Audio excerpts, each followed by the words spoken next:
दोस्तों नमस्कार। Exam कांकस channel पे आपका स्वागत है। मैं हूं केदारनाथ मिश्रा।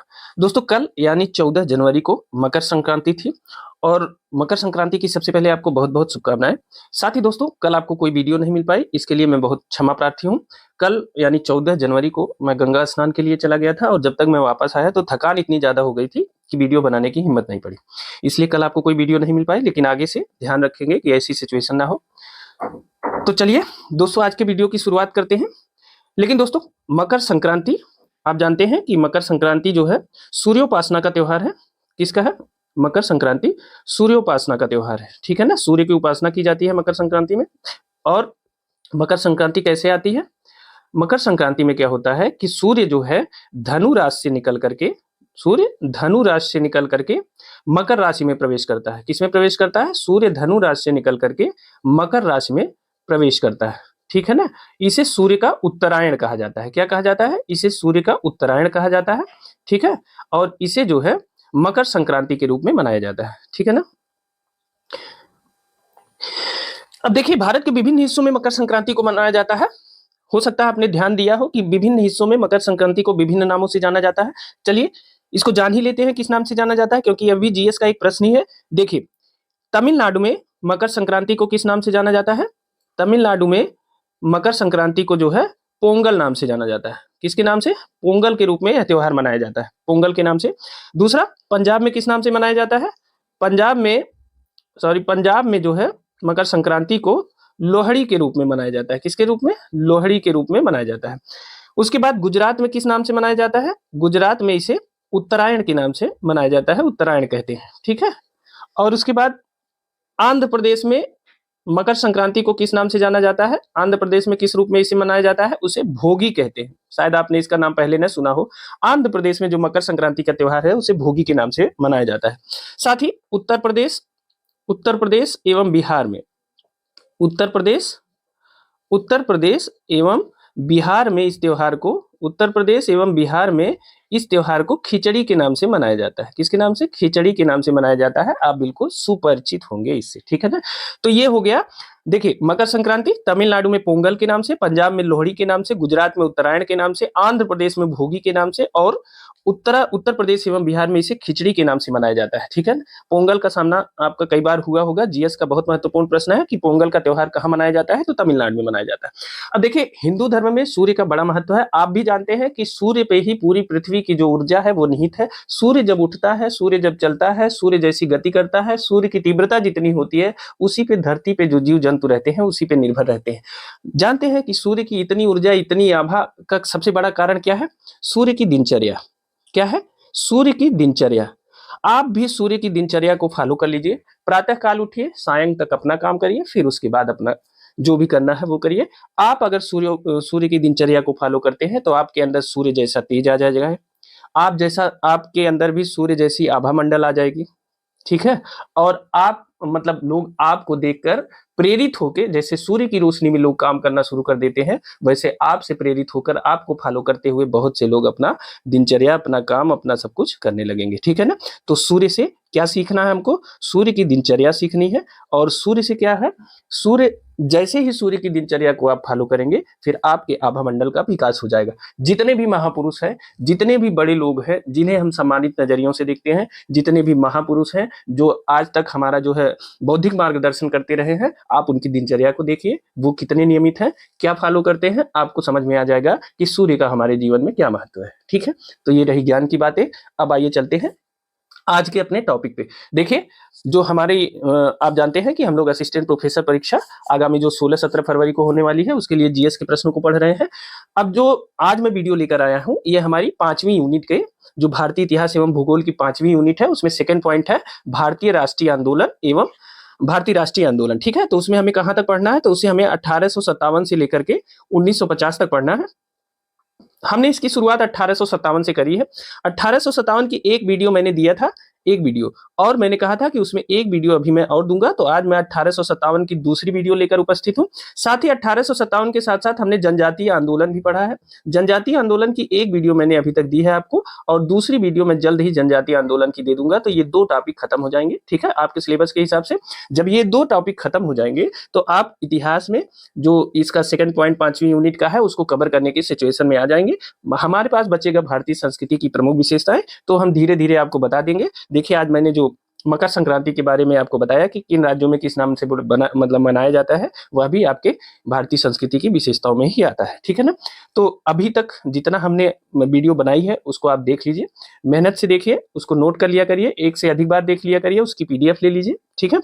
बाकी जो चीजें हैं वो हम रेगुलर वे में करते जाएंगे। और हाँ, अपनी आभा मंडल, अपनी ऊर्जा और अपनी क्षमता को बरकरार रखने के लिए आप जो है दिनचर्या पे जरूर ध्यान दीजिए, ठीक है। इससे आपको निरोगी काया और स्वस्थ जीवन का, मतलब इसी में निरोगी काया और स्वस्थ जीवन का सूत्र बंधा हुआ है, ठीक है, और पूरे जीवन की एनर्जी इसी में निहित है।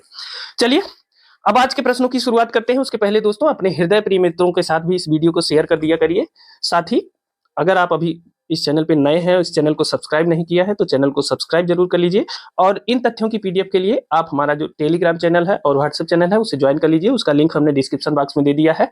और अगर ज्वाइन करने में कोई दिक्कत है तो आप हमें कमेंट करिए, मैं आपके कमेंट का जवाब दूंगा और आपको ज्वाइन करने का रास्ता भी बताऊंगा, लिंक भी प्रोवाइड कराऊंगा, ठीक है।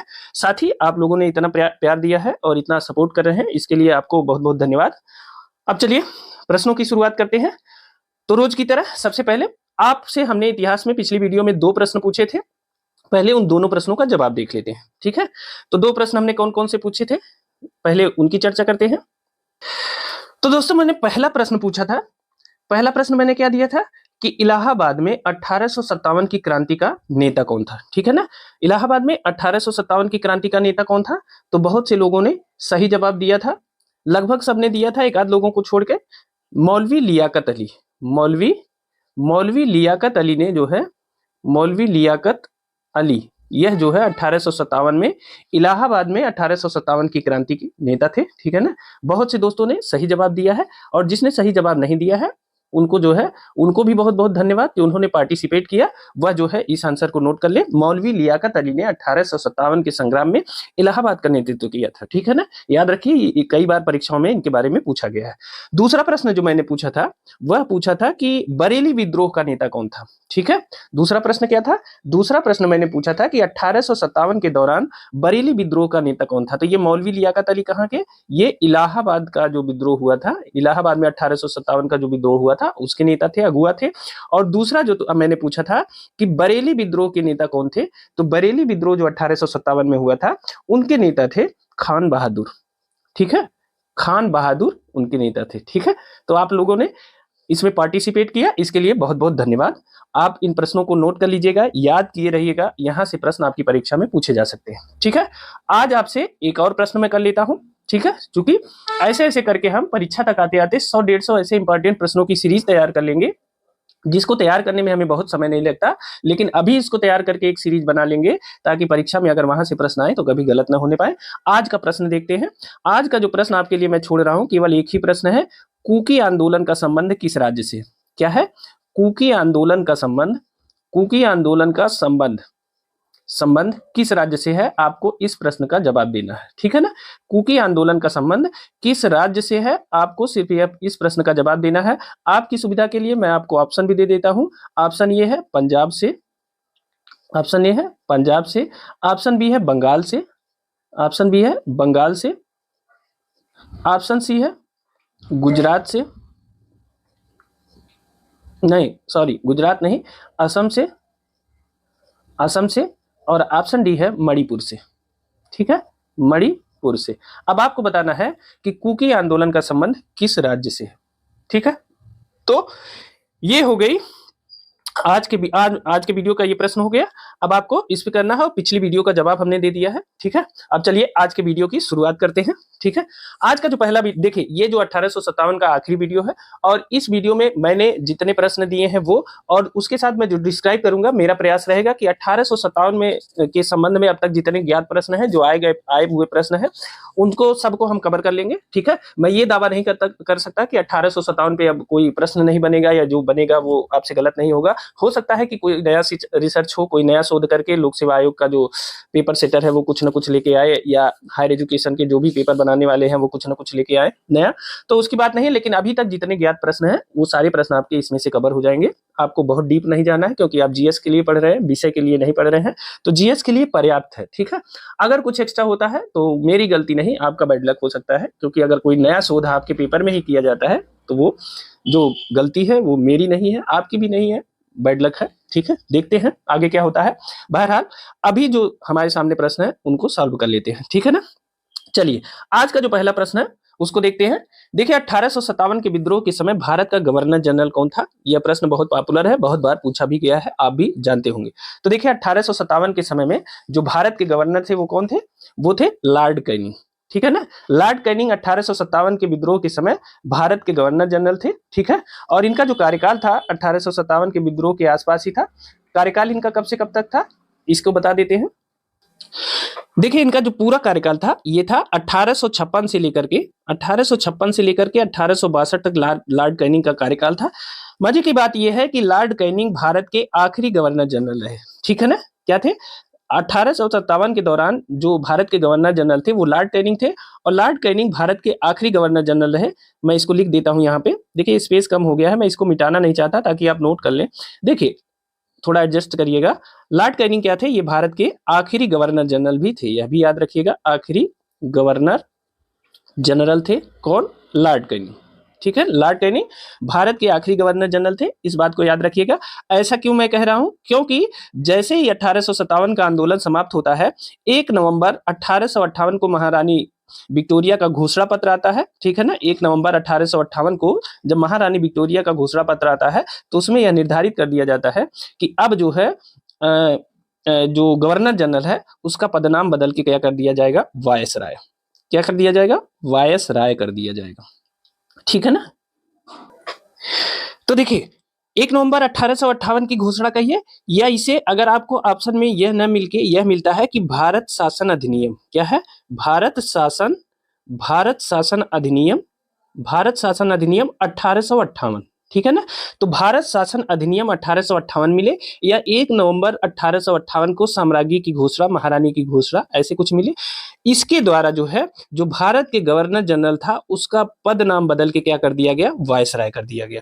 तो इस प्रकार लॉर्ड कैनिंग 1857 के आंदोलन के दौरान भारत के गवर्नर जनरल थे। यह भारत के आखिरी गवर्नर जनरल थे, और इनका नाम बदल के भारत शासन अधिनियम 1858 के द्वारा इनका नाम बदल के क्या कर दिया गया? पद नाम बदल कर क्या कर दिया गया? वायसराय कर दिया गया। अब देखिए गवर्नर जनरल से चल करके वायसराय तक की प्रक्रिया कैसे चली है, मैं आपको इसको शॉर्ट में बता देता हूं, क्योंकि इसमें एक प्रश्न जरूर पूछा जाता है कि गवर्नर जनरल कब भारत का गवर्नर जनरल बना, ठीक है ना। तो मैं इसकी एक यात्रा आपको शॉर्ट में दिखा देता हूं, बहुत ज्यादा मैं इसमें आपको नहीं बताऊंगा, क्योंकि जितने की आपकी आवश्यकता है सिर्फ उतनी की ही बात मैं करूंगा। देखिए सबसे पहले गवर्नर जनरल आता है। कब क्या आता है? Governor general. पहले गवर्नर जनरल आता है, गवर्नर जनरल। और यह पद कब से आता है? यह पद आता है जब रेगुलेटिंग एक्ट आता है। किसके तहत? 1773 के रेगुलेटिंग एक्ट के द्वारा जो है इस पद का रेगुलेटिंग एक्ट, इसको सही लिख देते हैं, रेगुलेटिंग एक्ट 1773 के रेगुलेटिंग एक्ट के द्वारा गवर्नर जनरल के पद का सृजन किया गया। और अगर आपसे पूछा जाए कि भारत का पहला गवर्नर जनरल कौन था, कई बार यह प्रश्न पूछा गया है। भारत का पहला गवर्नर जनरल तो कौन था? भारत का पहला गवर्नर जनरल यह थे वारेन हेस्टिंग्स। कौन थे? वारेन हेस्टिंग्स थे। एक और नाम आता है लॉर्ड हेस्टिंग्स, उनको मत मतलब याद करिएगा। वारेन हेस्टिंग्स भारत के पहले गवर्नर जनरल थे, ठीक है ना, वारेन हेस्टिंग्स। तो देखिए, जब भारत में गवर्नर जनरल पद नाम की शुरुआत होती है तो सबसे पहले गवर्नर जनरल कब आता है? 1773 के रेगुलेटिंग एक्ट से गवर्नर जनरल के पद का सृजन किया जाता है और पहले गवर्नर जनरल भारत के थे वारेन हेस्टिंग्स, ठीक है ना। बाद में आगे लेकिन एक चीज और खास बात है कि इस समय यह केवल बंगाल के गवर्नर जनरल थे। किसके थे? केवल बंगाल के गवर्नर जनरल थे, ठीक है ना। अब देखिए इसमें परिवर्तन कैसे आता है, आप हमारे साथ इसी क्रम में चलते रहिए, यह बात आपको जीवन में कभी नहीं भूलेगी, ठीक है। अब दूसरा चरण आता है 1833 का चार्टर एक्ट। क्या आता है? 1833 का चार्टर एक्ट, ठीक है। 1833 का जो चार्टर एक्ट आता है, इसके द्वारा पहली बार जो है, जो गवर्नर जनरल था उसे भारत का गवर्नर जनरल कहा गया। क्या कहा गया? भारत का थोड़ी जगह कम है याद, मतलब थोड़ा एडजस्ट करिएगा। जो 1833 का चार्टर एक्ट आया उसे क्या कहा गया? उसे उसमें जो है गवर्नर जनरल के पदनाम का जो है उसके कार्य क्षेत्र का विस्तार कर दिया गया और उसे भारत का गवर्नर जनरल कहा जाने लगा, गवर्नर जनरल, ठीक है ना। नेक्स्ट पेज में लिख देता हूं, या इसे कह सकते हैं governor general of India, governor general of India, ठीक है ना। तो इसे गवर्नर जनरल ऑफ इंडिया कहा जाने लगा, ठीक है। आपसे यह प्रश्न कई बार पूछा जाता है कि भारत के पहले गवर्नर जनरल कौन थे, तो वह थे वारेन हेस्टिंग्स, ठीक है ना। दूसरा प्रश्न आपसे अक्सर परीक्षाओं में पूछा जाता है कि किस एक्ट के द्वारा, किस चार्टर के द्वारा गवर्नर जनरल को या बंगाल के गवर्नर जनरल को भारत का गवर्नर जनरल बनाया गया, या गवर्नर जनरल ऑफ इंडिया कब से, गवर्नर जनरल ऑफ इंडिया का पद कब से आया? तो यह आया मतलब 1833 के चार्टर एक्ट के द्वारा बंगाल के गवर्नर जनरल को या गवर्नर जनरल को भारत का गवर्नर जनरल बना दिया गया, ठीक है, ये हो गया। अब देखिए, भारत का गवर्नर जनरल 1833 से 1857 तक ये पदनाम चला और 1858 में भारत शासन अधिनियम, क्या है? भारत शासन अधिनियम, भारत शासन अधिनियम 1858 के द्वारा, भारत शासन अधिनियम 1858 के द्वारा क्या होता है कि जो भारत का गवर्नर जनरल होता है उसके पद नाम को बदल करके क्या कर दिया जाता है? वायसराय, ठीक है ना, वायसराय कर दिया जाता है, ठीक है। और जब वायसराय कर दिया जाता है तो जो आखिरी गवर्नर जनरल होता है वो कौन होता है? आखिरी गवर्नर जनरल, आखिरी गवर्नर जनरल कौन होता है? आखिरी गवर्नर जनरल कौन होता है? वह होते हैं कैनिंग, ठीक है, कैनिंग। और प्रथम वायसराय कौन होता है? प्रथम वायसराय कौन होता है? यह भी याद रखिए, प्रथम वायसराय कौन होता है? वह होते हैं कैनिंग, ठीक है ना। कैनिंग पद पे रहते हुए इनके गवर्नर जनरल का पदनाम बदल करके इन्हें वायसराय कर दिया गया। तो पहले आखिरी गवर्नर जनरल कौन बने? वो बने कैनिंग, और पहले वायसराय कौन बने? वह बने कैनिंग। देखिए एक चीज छूट गई, देखिए पहले गवर्नर जनरल बने थे वारेन हेस्टिंग्स, और भारत के पहले गवर्नर जनरल, यह भी प्रश्न पूछा जाता है, कई बार पूछा गया है, भारत के पहले गवर्नर जनरल कौन थे? तो वह थे लॉर्ड विलियम बेंटिक। कौन थे? लॉर्ड विलियम बेंटिक थे, ये भारत के पहले गवर्नर जनरल थे, ठीक है।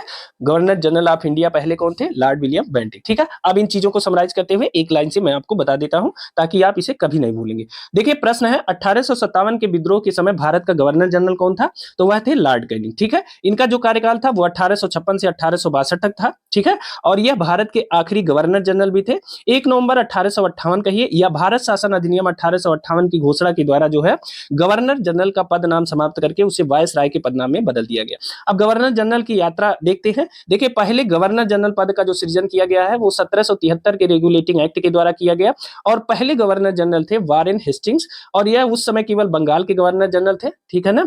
और उसके बाद क्या होता है, 1833 के चार्टर एक्ट के द्वारा बंगाल के गवर्नर जनरल को भारत के गवर्नर जनरल का पदनाम दिया जाता है, और इस रूप में नियुक्त होने वाले जो पहले भारत के गवर्नर जनरल थे वो थे लॉर्ड विलियम बेंटिक, ठीक है।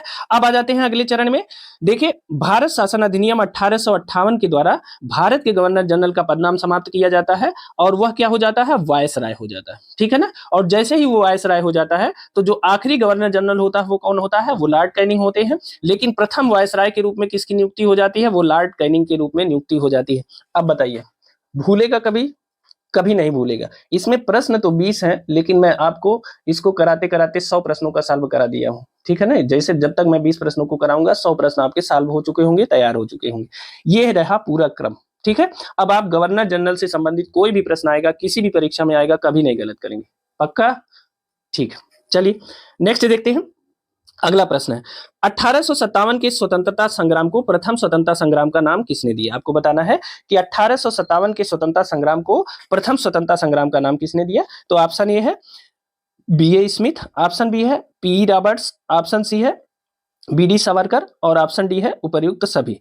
तो देखिए 1857 के जो स्वतंत्रता संग्राम था उसके प्रथम स्वतंत्रता संग्राम का जो नाम दिया वो किसने दिया था? वो बी.डी. सावरकर जी ने दिया था। और बी.डी. सावरकर की एक पुस्तक है, बहुत बार परीक्षाओं में पूछी जाती है, उस पुस्तक का नाम है the Indian war, the Indian war of independence, independence, independence, the Indian war of independence 1857। ठीक है, the Indian war of independence 1857 यह पुस्तक है बी.डी. सावरकर जी की। और बी.डी. सावरकर जी ने 1857 के विद्रोह को एक सुनियोजित स्वतंत्रता संग्राम की संज्ञा दी थी। किसकी संज्ञा दी थी? एक सुनियोजित स्वतंत्रता संग्राम की संज्ञा दी थी। किसने? बी.डी. सावरकर महोदय ने स्वतंत्रता संग्राम की संज्ञा दी थी। किसने दिया था? संग्राम की संज्ञा दिया था। किसने दिया था? संग्राम की संज्ञा दिया था। किसने? बी.डी. सावरकर महोदय ने। ठीक है ना, बी.डी. सावरकर महोदय ने अपनी पुस्तक the Indian war of independence 1857 में जो भारत का 1857 का विद्रोह था उसे एक सुनियोजित संग्राम की संज्ञा दिया था और कहा था कि यह भारत की स्वतंत्रता की पहली लड़ाई है, यह भारत की स्वतंत्रता की पहली लड़ाई है। ठीक है ना, तो 1857 के संग्राम को प्रथम स्वतंत्रता संग्राम का नाम किसने दिया? तो बी.डी. सावरकर ने दिया। इनकी पुस्तक है the Indian war of independence 1857। ठीक है ना, नेक्स्ट देखते हैं, आज तीसरा प्रश्न देखते हैं आज का। देखिए तीसरा प्रश्न है भारतीय स्वाधीनता आंदोलन का सरकारी इतिहासकार कौन था? यहां से भी प्रश्न पूछा जाता है। तो देखिए भारतीय स्वाधीनता आंदोलन के जो सरकारी इतिहासकार थे वो थे, भारतीय स्वाधीनता आंदोलन के सरकारी इतिहासकार कौन थे? वो थे एसएन सेन। ठीक है, एसएन सेन जो है, इन्हें एसएन सेन का जो पूरा नाम क्या है? यह है सुरेंद्रनाथ सेन। क्या है? सुरेंद्रनाथ सेन। ऐसे भी पूछ सकता है, कभी कभी डिस्टर्ब करने के लिए पूछ देता है, क्योंकि आप हैबिचुअल रहते हैं एसएन सेन के और अचानक पूछ दिया सुरेंद्रनाथ सेन तो दिक्कत होती है। तो देखिए सुरेंद्रनाथ सेन का एक शॉर्ट में क्या कहते हैं? इनको एसएन सेन कहते हैं। तो एसएन सेन भारत 1857 के स्वतंत्रता स्वाधीनता आंदोलन के पहले सरकारी, मतलब ये सरकारी इतिहासकार थे। ठीक है ना, और इनकी पुस्तक क्या थी? इनकी पुस्तक बहुत पूछी जाती है परीक्षाओं में, 1857 या इसे आप कह सकते हैं 1857, ऐसे लिख देता हूं 1857, 1857। ठीक है ना, 1857, 1857। ठीक है ना, देखिए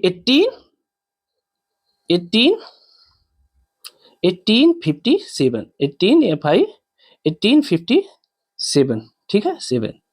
ये किसकी पुस्तक है? ये एसएन सेन या सुरेंद्रनाथ सेन जी की पुस्तक है। ठीक है, इन्होंने, ये जो है भारतीय स्वाधीनता आंदोलन के सरकारी इतिहासकार थे और इन्होंने जो है अपनी पुस्तक कौन सी लिखी? 1857 नामक एक पुस्तक इन्होंने लिखी है। ठीक है ना, तो इसे याद रखिएगा, भूलिएगा नहीं एसएन सेन के बारे में। ठीक है ना, चलिए आज के चौथे प्रश्न की तरफ चलते हैं। आज का चौथा प्रश्न है सुप्रसिद्ध उर्दू शायर मिर्जा गालिब का मूल निवास स्थान कहाँ था? आपको बताना है सुप्रसिद्ध उर्दू शायर मिर्जा गालिब का मूल निवास स्थान कहाँ था। तो देखिए मिर्जा गालिब कहाँ के रहने वाले थे? इनका मूल निवास स्थान कहाँ था? तो देखिए मिर्जा गालिब आगरा के रहने वाले थे। आगरा कहाँ है? आगरा उत्तर प्रदेश में है। तो सुप्रसिद्ध उर्दू शायर मिर्जा गालिब आगरा के रहने वाले थे। अब देखिए इनके संबंध में एक प्रश्न पूछा जाता है कि निम्नलिखित में से किस कवि ने, देखिए मैं प्रश्न बताता हूं, इनके संबंध में एक प्रश्न पूछा जाता है, निम्नलिखित में से किस कवि ने 1857 के विद्रोह को अपनी आंखों से देखा था? ठीक है ना, या किस कवि ने 1857 के विद्रोह का आंखों देखी वर्णन किया था? ठीक है, तो यही थे मिर्जा गालिब। मिर्जा गालिब जो है शायर थे, प्रसिद्ध उर्दू शायर थे मिर्जा गालिब। इनका जन्म आगरा में हुआ था। ठीक है ना, और 1857 के विद्रोह में को जो है मिर्जा गालिब ने स्वयं अपनी आंखों से देखा था। ठीक है ना, इनका जो है, इनकी मृत्यु दिल्ली में हुई थी। कहाँ हुई थी? इनकी मृत्यु हुई थी दिल्ली में, लेकिन इनका जन्म कहाँ हुआ था? आगरा में हुआ था। ठीक है, और 1857 के विद्रोह को इन्होंने स्वयं अपनी आंखों से देखा था। ठीक है, तो इसे याद रखिएगा कि अगर यह भी प्रश्न पूछा जाए कि किस सुप्रसिद्ध शायर ने 1857 के विद्रोह को स्वयं अपनी आंखों से देखा था, तो वह थे मिर्जा गालिब। ठीक है, हो गया ना। यहाँ से दो प्रश्न आपको मैंने बता दिया। एक तो कि मिर्जा गालिब का निवास स्थान कहाँ था, तो वह आगरा में जन्मे हुए थे, दिल्ली में उनकी मृत्यु हुई थी। और दूसरे, इन्होंने ही 1857 के विद्रोह को अपनी आंखों से देखा था। यह प्रसिद्ध शायर थे, ठीक है, याद रखिएगा। नेक्स्ट पांचवें प्रश्न की तरफ चलते हैं। 1857 के विद्रोह के दौरान बहादुर शाह ने किसे साहब ए आलम ए बहादुर का खिताब दिया था? देखिए बहुत इंपॉर्टेंट प्रश्न है, यह प्रश्न कई बार पूछा गया है। 1857 के विद्रोह के दौरान बहादुर शाह ने किसे साहब ए आलम ए बहादुर की उपाधि दिया था? आपको इसके बारे में बताना है। तो देखिए ऑप्शन है अजीमुल्लाह, ऑप्शन बी है बिरजिस कादिर, ऑप्शन सी है वक्त खान और ऑप्शन डी है हसन खान।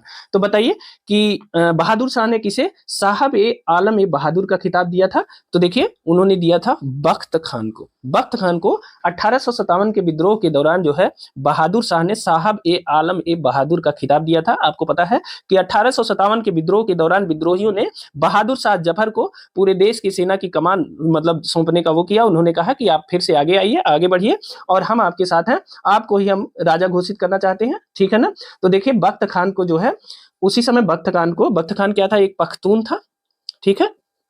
बख्त खान था क्या था, एक पख्तून था और वह ईस्ट इंडिया कंपनी में सूबेदार के पद पर था, ठीक है ना। एक पख्तून था और ईस्ट इंडिया कंपनी में वह सूबेदार पद पर था, क्योंकि उसने प्रथम अंग्रेज अफगान युद्ध में इसने जो है अंग्रेजों की तरफ से भाग भी लिया था, ठीक है ना।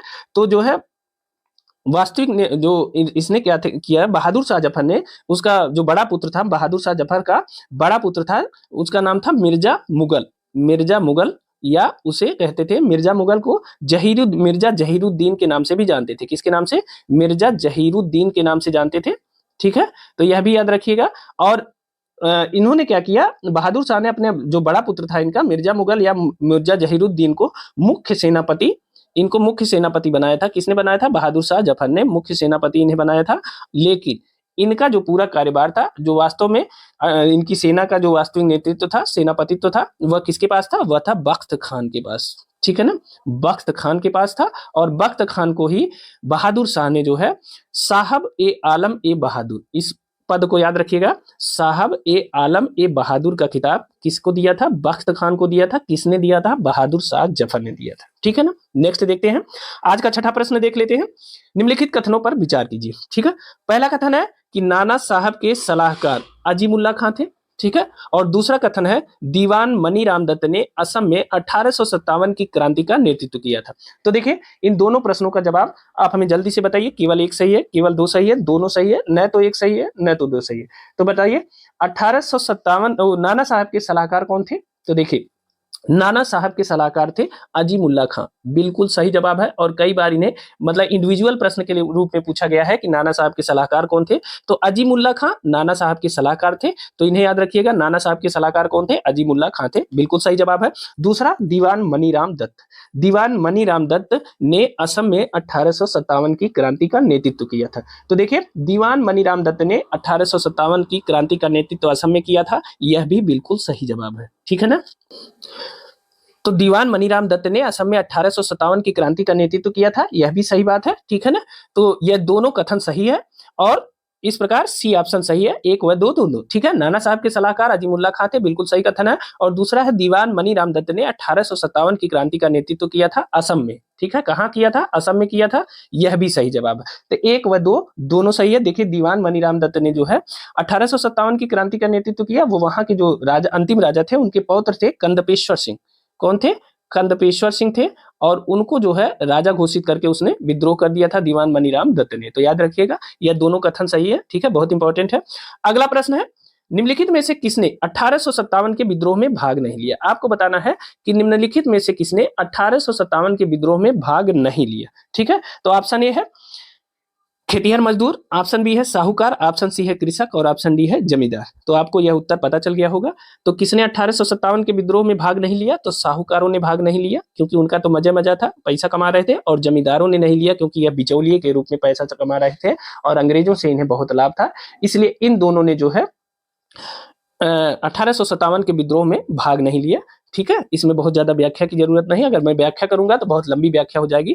आप जान लीजिए कि साहूकारों ने और जमींदारों ने 1857 के विद्रोह में भाग नहीं लिया था, ठीक है। तो कौन सा ऑप्शन सही है? 2 और 4 यानी डी ऑप्शन सही है, ठीक है, डी ऑप्शन सही है। देखिए इनके संबंध में जो है ये कैनिंग का एक स्टेटमेंट है जो परीक्षाओं में पूछा जाता है, ठीक है। एक कैनिंग का स्टेटमेंट है इन्हीं के संबंध में, जमींदारों के संबंध में।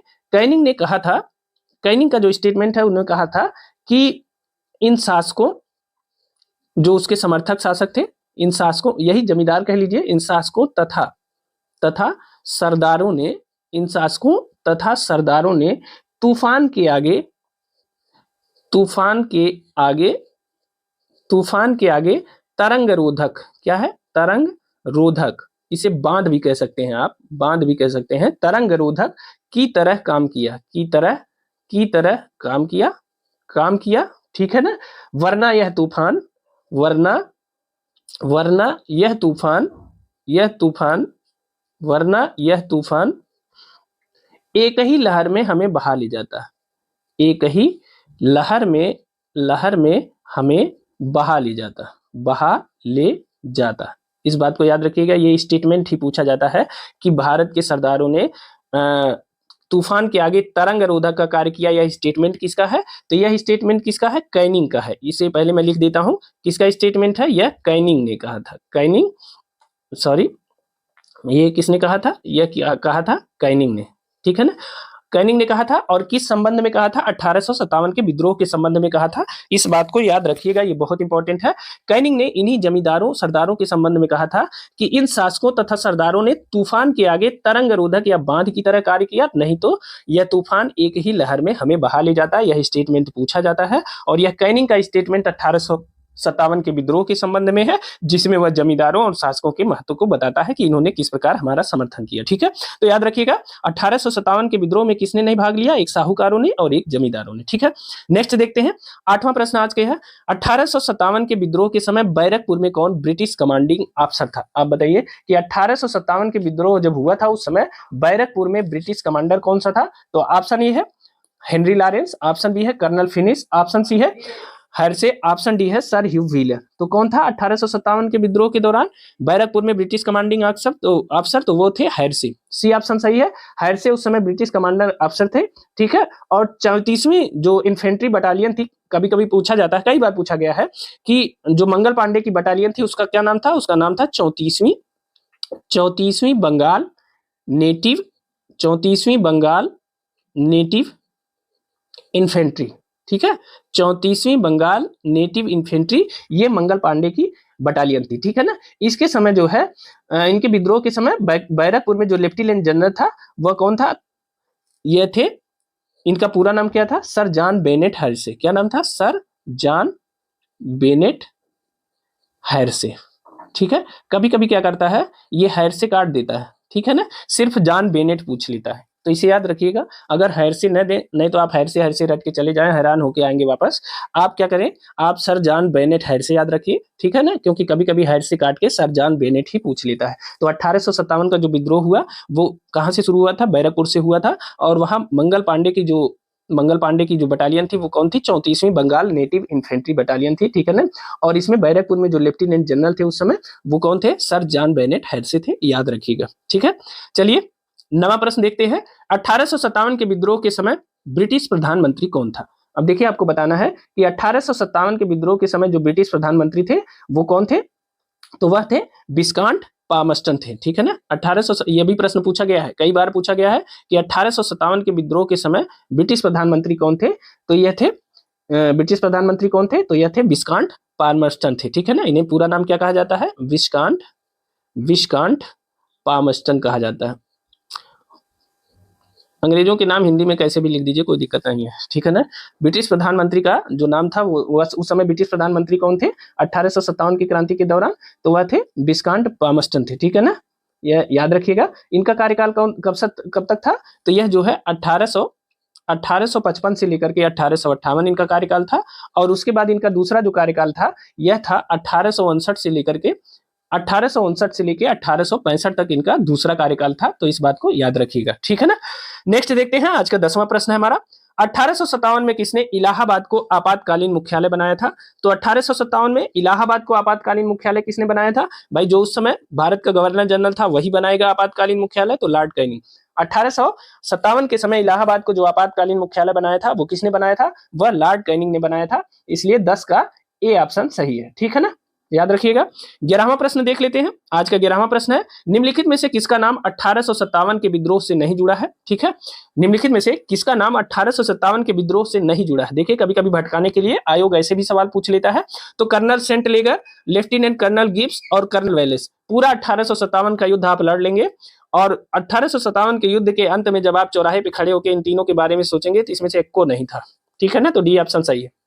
ठीक है, 1857 के विद्रोह के समय इनमें से किसका नाम नहीं जुड़ा है? तो देखिए colonel Saint लेगर, lieutenant colonel Gibbs और कर्नल वेलेस, इन तीनों का नाम 1857 के विद्रोह में नहीं है। ठीक है, चलिए अगला प्रश्न देखते हैं। 12वां प्रश्न है, निम्नलिखित में से किसने 1857 के विद्रोह को एक षड्यंत्र की संज्ञा दी? देखिए 1857 के विद्रोह को तोड़ने के लिए जो बौद्धिक वर्ग था ना, वो बहुत तेजी से सामने आ गया, खासकर ब्रिटिश बौद्धिक वर्ग। उन्होंने यह बताने का प्रयास किया कि 1857 का जो विद्रोह था वो कितना खराब था, कितने कम लोगों द्वारा किया गया था, षड्यंत्र था, ये वो बदनाम करने का प्रयास जिसे कहते हैं, ताकि भारतीय एकजुट न हो पाए। उनके मनोबल को तोड़ने के लिए, उनके हौसले को तोड़ने के लिए सभी बौद्धिक वर्ग एकजुट हो गए और उन्होंने 1857 के विद्रोह को तमाम उल्टा सीधा जो समझ में आया वो कहा। तो देखिए 1857 के विद्रोह को जो षड्यंत्र की संज्ञा दी वो किसने दिया? सर जेम्स आउटरम एवं डब्ल्यू टेलर ने दिया है। यह प्रश्न कई बार पूछा गया है कि 1857 के विद्रोह को एक षड्यंत्र की संज्ञा किसने दी? सर जेम्स आउटरम एवं डब्ल्यू टेलर ने एक षड्यंत्र की संज्ञा दी। ठीक है ना, इन्हें हिंदू मुस्लिम षड्यंत्र बता दिया, यहीं से शुरुआत होती है। इन्होंने इसे हिंदू मुस्लिम षड्यंत्र बता दिया, यहीं से यही सब ये सब नाटक शुरू करने वाले थे। हिंदू मुस्लिम षड्यंत्र बताया, किसने बताया? जेम्स आउटरम एवं डब्ल्यू टेलर ने। ठीक है ना, लेकिन कुछ लोगों ने इसे सैनिक विद्रोह भी कहा। तो सैनिक विद्रोह किसने कहा यह भी देख लेते हैं। सैनिक विद्रोह की संज्ञा किसे दी? इसने 1857 के विद्रोह को किसने सैनिक विद्रोह की संज्ञा दी? तो वह दिया जॉन लॉरेंस, जॉन लॉरेंस व सीले ने। जॉन लॉरेंस व सीले ने इसे सैनिक विद्रोह की संज्ञा दी थी। ठीक है ना, तो इसे याद रखिएगा कि जॉन लॉरेंस और सीले ने इसे सैनिक विद्रोह की संज्ञा दी थी। सीले तो यहां तक कहता था कि यह एक पूर्णतया देशभक्ति रहित विद्रोह था और यह एक स्वार्थी सैनिकों का विद्रोह था। ठीक है ना, तो जॉन लॉरेंस और सीले ने इसे एक सैनिक विद्रोह घोषित करने के बीच वो सिद्ध करने का प्रयास किया। जबकि एक थे टी आर होम्स, आपने नाम सुना होगा, टी आर होम्स थे। इन्होंने क्या कहा? इन्होंने कहा यह बर्बरता व सभ्यता के बीच युद्ध था। यह भी याद रखिएगा, यह बर्बरता व सभ्यता के बीच युद्ध था। यह याद रखिएगा, यह बर्बरता व सभ्यता के बीच युद्ध था। ठीक है ना, तो किसने कहा था? यह टी आर होम्स ने कहा कि 1857 का जो युद्ध था यह बर्बरता और सभ्यता के बीच का युद्ध था। इसे भी याद रखिएगा, इंपॉर्टेंट है। ठीक है ना, तो किसने 1857 के विद्रोह को षड्यंत्र की संज्ञा दी? तो वह दिया सर जेम्स आउटरम एवं डब्ल्यू टेलर ने। इन्होंने इसे हिंदू मुस्लिम षड्यंत्र बताया। सैनिक विद्रोह की संज्ञा दी जॉन लॉरेंस और सीले ने, और टी आर होम्स ने इसे बर्बरता व सभ्यता के बीच युद्ध कहा था। इन तीनों से प्रश्न पूछे गए हैं, ये तीनों 3 प्रश्नों के जवाब है, आप इन्हें नोट कर लीजिएगा। ठीक है, नोट न कर पाइएगा तो इन तथ्यों की पीडीएफ के लिए आप हमारा टेलीग्राम चैनल और व्हाट्सएप चैनल ज्वाइन कर लीजिए, उसका लिंक हमने डिस्क्रिप्शन बॉक्स में दे दिया है। ठीक है ना, वहां से आप इसे पीडीएफ डाउनलोड कर सकते हैं। नेक्स्ट देखते हैं, भारतीय भाषा में 1857 के विप्लव के कारणों पर लिखने वाला प्रथम भारतीय कौन था? बहुत इंपॉर्टेंट प्रश्न है, आपको कंफ्यूज कर सकता है ये प्रश्न। भारतीय भाषा में 1857 के विप्लव के कारणों पर लिखने वाला जो प्रथम भारतीय थे वो कौन थे? वो थे सैयद अहमद खान। ठीक है, ये सैयद अहमद खान थे और इन्होंने जो भारतीय भाषा में जो पहली रचना की थी 1857 के विद्रोह पर, उसका नाम था, उसका नाम क्या था? देखिए उसका नाम था असबाब, असबाब ए बगावत, असबाब ए बगावत ए हिंद। ठीक है ना, तो क्या था? सैयद अहमद खान द्वारा जो यह पुस्तक लिखी गई 1857 पर, उसका क्या नाम था? असबाब ए बगावते हिंद। ठीक है, इसे याद रखिएगा। और यह पुस्तक सबसे पहले 1859 में प्रकाशित हुई थी। कब प्रकाशित हुई थी? 1859 में यह प्रकाशित हुई थी। ठीक है, इसमें 1857 के विद्रोह के कारणों की चर्चा की गई थी। तो भारतीय भाषा में 1857 के विप्लव के कारणों पर लिखने वाला पहला भारतीय कौन था? वह थे सैयद अहमद खान और इनकी यह रचना थी असबाब ए बगावत ए हिंद। याद रखिएगा। ठीक है ना, आज का 14वां प्रश्न देख लेते हैं। तथाकथित प्रथम राष्ट्रीय स्वतंत्रता संग्राम न प्रथम, न राष्ट्रीय और न ही स्वतंत्रता संग्राम था। यह प्रश्न बहुत चर्चित है, यह कथन, और आप भी इसको जानते होंगे। यह किसने कहा था? तो यह कहा था आरसी मजूमदार महोदय ने। आरसी मजूमदार महोदय ने 1857 के विद्रोह को न तो प्रथम, न तो स्वतंत्रता संग्राम, न ही राष्ट्रीय, यह सब कहा था। तो इसलिए यह प्रश्न बहुत बार पूछा जाता है कि तथाकथित प्रथम राष्ट्रीय स्वतंत्रता संग्राम न प्रथम था, न राष्ट्रीय था, न ही स्वतंत्रता संग्राम था। किसने कहा था?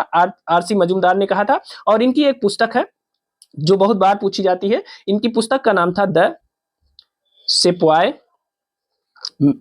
Mutiny, the sepoy mutiny and the rebellion and the rebellion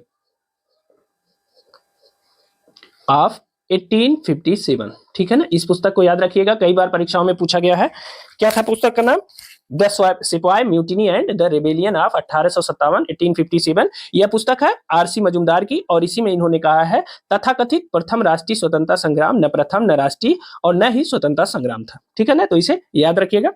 next देख लेते हैं, अगला प्रश्न है 1857 के विद्रोह के बाद ब्रिटिश सरकार ने सिपाहियों का चयन इन प्रांतों से किया। तो देखिए, जब 1857 का विद्रोह हो गया तो उसके बाद ब्रिटिश सरकार ने अपनी नीति में परिवर्तन किया, और उस समय चूंकि सबसे ज्यादा सिपाही किसके थे? अवध राज्य के थे। ठीक है ना, तो अवध के थे, तो अब जो उसकी नीतियां थी वो इसमें बदल गई, और अब उसने गोरखा, सिख एवं पंजाबी तथा उत्तरी प्रांतों के सैनिकों को अपनी सेना में शामिल करना शुरू कर दिया। ठीक है ना, तो 1857 के विद्रोह के बाद अवध के सिपाहियों को इग्नोर किया जाने लगा। ठीक है, इनकी भर्ती कम की जाने लगी, और साथ ही गोरखा, सिख, पंजाबी एवं उत्तरी प्रांत से सिपाहियों को उनकी सेना में शामिल किया जाने लगा। ठीक है, बाद में इनकी सेना के जो मानक थे उसमें भी परिवर्तन किया गया, उसकी चर्चा हम किसी और प्रश्न में करेंगे आगे। ठीक है ना, अगला देखते हैं, 16वां प्रश्न है, निम्नलिखित में से कौन सा आयोग 1857 के विद्रोह के दमन के बाद भारतीय फौज के नव संगठन से संबंधित है? तो देखिए, 1857 के विद्रोह का जब दमन हो गया तो तब जो है भारतीय सेना का फिर से जो है वो किया गया, पुनर्गठन किया गया, और उस समय एक आयोग आया जिसे कहते हैं पील आयोग या पील कमीशन के नाम से जानते हैं। इसे क्या कहते हैं? इसे पील कमीशन के नाम से भी जाना जाता है, और यह पील कमीशन 1857 के विद्रोह के दमन के बाद भारतीय फौज के जो है पुनर्गठन से संबंधित है। ठीक है ना, और यह जो है जोनाथन पील की अध्यक्षता में 1858 में एक कमीशन का गठन किया गया था। किसकी अध्यक्षता में? जोनाथन पील की अध्यक्षता में एक कमेटी का गठन किया गया था, और उन्होंने ही जो है पील आयोग ने क्या किया, सेना के रेजिमेंट जो अभी आप देखते हैं, जो सेना के रेजिमेंट देखते हैं, सेना के रेजिमेंटों को पील आयोग ने सेना के रेजिमेंटों को जाति समुदाय समुदाय व धर्म के आधार पर बांट दिया। धर्म के आधार पर बांट दिया। तो आप इस समय जो है धर्म के आधार पर बांट दिया। तो आप देखिए, इस समय जो आप रेजिमेंट देखते हैं, जाट रेजिमेंट, ये रेजिमेंट, वो रेजिमेंट, तो ये सारे राजपूत रेजिमेंट, ये जितने रेजिमेंट है, इसको बांटने का काम किसने किया? पील कमीशन के जो अध्यक्ष थे जोनाथन पील ने। इन्होंने सेना के रेजिमेंटों को जाति, समुदाय व धर्म के आधार पर बांट दिया। ठीक है ना, और यूरोपीय सैनिकों की जो संख्या थी, यही मैं आपको बता रहा था कि यूरोपीय सैनिकों की संख्या पहले 45,000 थी। ठीक है ना, अब कितनी हो गई? 45,000 थी, लेकिन 1857 के विद्रोह के बाद इन सैनिकों की संख्या कितनी हो गई? 65,000 हो गई। ठीक है ना, तो एक ये परिवर्तन हुआ, और भारत के जो सैनिक थे,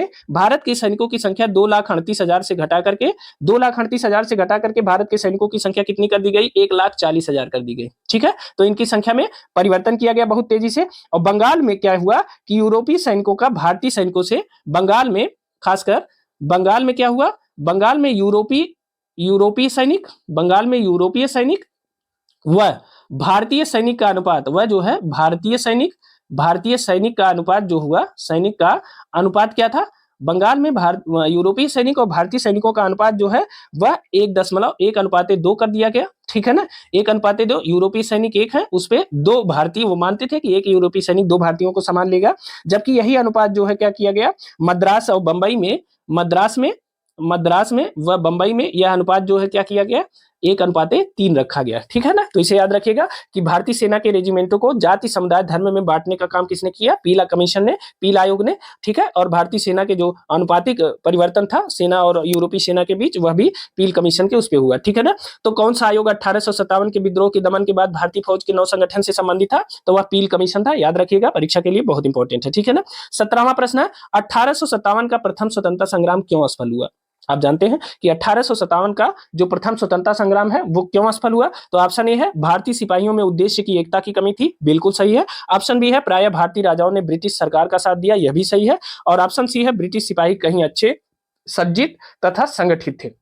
तो बताइए, ये तीनों सही है? बिल्कुल सही है, ये तीनों सही है। यही तीनों कारण ऐसे थे जिसकी वजह से 1857 के आंदोलन को मूर्त रूप में असफल माना जाता है। लेकिन यह भारत के जन जागरण और अंग्रेजों के कलेजे में भारत के दमखम को दिखाने का जो डर था कि अगर भारत अपने पे आ गया तो अंग्रेजों की ऐसी तैसी कर देगा, उस मामले में तो ये बहुत सफल रहा। ठीक है ना, अगर अपने कुछ विभीषणों ने उसका साथ नहीं दिया होता तो हो सकता है कि उस समय ये सिचुएशन और बदल गई होती। ठीक है ना, तो आप जान रखिए कि भारतीय इतिहासों के उद्देश्य की एकता की कमी थी, बिल्कुल कमी थी, क्योंकि वो जब वहां से से आंदोलन करके निकले तो उन्हें समझ नहीं आ रहा था सबसे पहले उन्हें क्या करना चाहिए, क्योंकि उस समय राष्ट्रवाद का कोई प्रचार नहीं था। ठीक है, दूसरा है भारतीय राजाओं ने ब्रिटिश सरकार का साथ दिया, बिल्कुल साथ दिया, कई राजाओं ने साथ दिया, खासकर सिंधिया और खासकर जो है सिंधिया ने, ग्वालियर के सिंधिया ने, इसका ग्वालियर के सिंधिया का नाम इसमें सबसे ज्यादा फेमस है। ठीक है, फिर उसके बाद आ जाते हैं ब्रिटिश सिपाही कहीं अच्छे साजो सामान से सज्जित थे, बिल्कुल सही बात है, उनके पास जो है आधुनिक हथियार अस्त्र शस्त्र, इस कारण से हमारा 1857 का जो स्वतंत्रता संग्राम था वह असफल माना जाता है। ठीक है ना। 18वां प्रश्न देखते हैं, महारानी विक्टोरिया ने भारतीय प्रशासन को ब्रिटिश राज के नियंत्रण में लेने की घोषणा कब की? तो देखिए बहुत मशहूर प्रश्न है, कई बार पूछा गया है, बहुत पॉपुलर है। 1 नवंबर 1858 को एक घोषणा होती है और 1 नवंबर 1858 को जो महारानी विक्टोरिया की चिट्ठी आती है उस चिट्ठी को कहां पढ़ा जाता है? इलाहाबाद, वर्तमान में जो प्रयागराज हो गया है, तो इलाहाबाद के मिंटो पार्क में, इलाहाबाद के मिंटो पार्क में लॉर्ड कैनिंग ने, किसने? लॉर्ड कैनिंग ने महारानी विक्टोरिया का घोषणा पत्र पढ़ा था। ठीक है ना, घोषणा पत्र पढ़ा था। किसने पढ़ा था? लॉर्ड कैनिंग ने इलाहाबाद के मिंटो पार्क में 1 नवंबर 1858 को महारानी विक्टोरिया का घोषणा पत्र पढ़ा था और उसी घोषणा पत्र में यह घोषणा की गई थी कि अब जो भारत का शासन है वह पूर्ण रूप से भारत का जो शासन है वह पूर्ण रूप से ब्रिटिश ताज के अधीन आ गया है। ठीक है ना, ब्रिटिश ताज के अधीन आ गया है। ठीक है ना, तो भारत का शासन पूर्ण रूप से ब्रिटिश ताज के अधीन कब गया? तो 1 नवंबर 1858 को महारानी विक्टोरिया की घोषणा के आधार पर।